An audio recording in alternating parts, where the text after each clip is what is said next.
पता है पिछले साल मेरे भाई के यहाँ पूरी की पूरी फसल अचानक पड़े ओलों से बर्बाद हो गई। अरे फिर तो बड़ा नुकसान हुआ होगा, जिंदगी तो रुक सी गई होगी उनकी। नहीं भाई, वहाँ के किसानों ने प्रधानमंत्री फसल बीमा करा रखा था, इसलिए बीमा की रकम ने बचा लिया। हाँ विवेक भैया, पर आपको कैसे पता?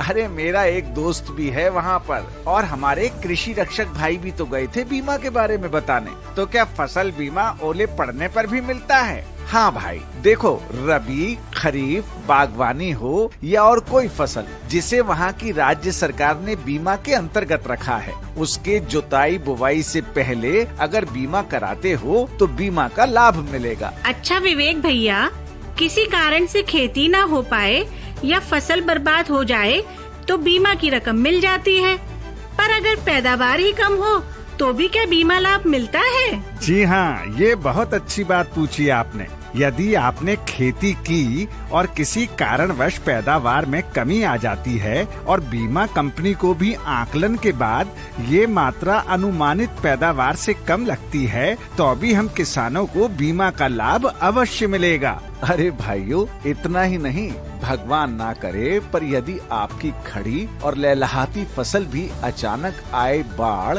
सूखे या बिजली गिरने से लगने वाली आग, ओला या कीड़ों के कारण बर्बाद हो जाए तो भी बीमा की रकम आपको मिलेगी। ये तो बड़ी अच्छी और राहत की बात है भैया।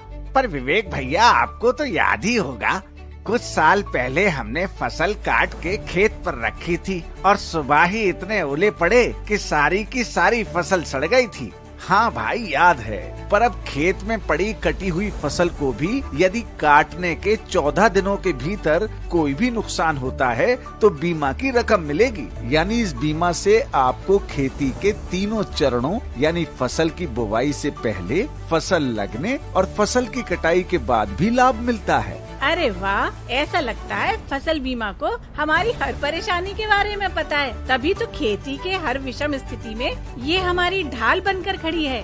जी हाँ, और आप सबसे भी अनुरोध है कि यदि यह जानकारी आपको लाभदायक लगी हो तो इसे आगे अपने साथी किसानों के साथ साझा करें और आज ही प्रधानमंत्री फसल बीमा योजना में पंजीकरण करवाएं, क्योंकि फसल बीमा कराओ, सुरक्षा कवच पाओ।